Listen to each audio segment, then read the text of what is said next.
पंजाबी ड्रामे जी नई अपडेट में तव्हां सभिनी पहिरीं प्यारनि खे ख़ुशि आमदीद। अॼु रिव्यू करण वारा आहियूं मेगा सोप सीरियल पंजाबी। जी हाँ दोस्तों, पंजाबी ड्रामे जा अचण वारा एपिसोड ज़बरदस्त, धमाकेदार, दिलचस्प थियण वारा आहिनि। इन्हनि में तव्हांखे हिकु शइ वाज़े नज़र ईंदी, जंहिंमें जाबर ख़ान ऐं होॾां जेको आहे टुंडो ऐं इन गेम खेॾी जेका सांवल रुख मोड़ियो बिल्डोज़र जो, इहो बिल्डोज़र वरी एॾे ई फेरींदो। सांवल वरी इन बिल्डोज़र यानी चाकर ख़ान खे वरी इन जाबर वारनि ॾे जाफ़र वारनि ॾे फेरे छॾींदो, छो त कमु उन्हनि जो आहे ऐं कुटिजे थो विच में केरु सांवल अहिड़े हिसाब सां यकीन ॾियारे वेंदो ऐं होॾां जेको आहे थोरो थोरो यकीन अचणु शुरू थी वेंदो जेको आहे चाकर ख़ान खे। बहरहाल वरी इहे जेका आहिनि न टुंडा मंडा, इहे अची भरींदा चाकर ख़ान खे, वरी हू सांवल ते अञा खड़को कंदो, यकीन पूरो उनखे न ईंदो, चवंदो कमु इन जो ई आहे, सांवल जो ई आहे।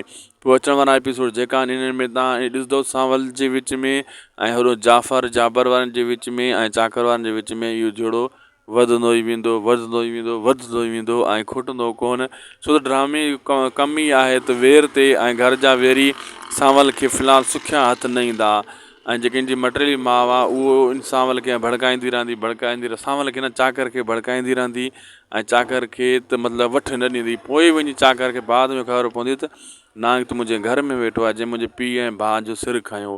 दोस्तों अहिड़े हिसाब सां हीअ बि ज़बरदस्त सीन अचण वारा आहिनि, तव्हांखे तमामु जल्द ॾिसण वटां मिलंदा।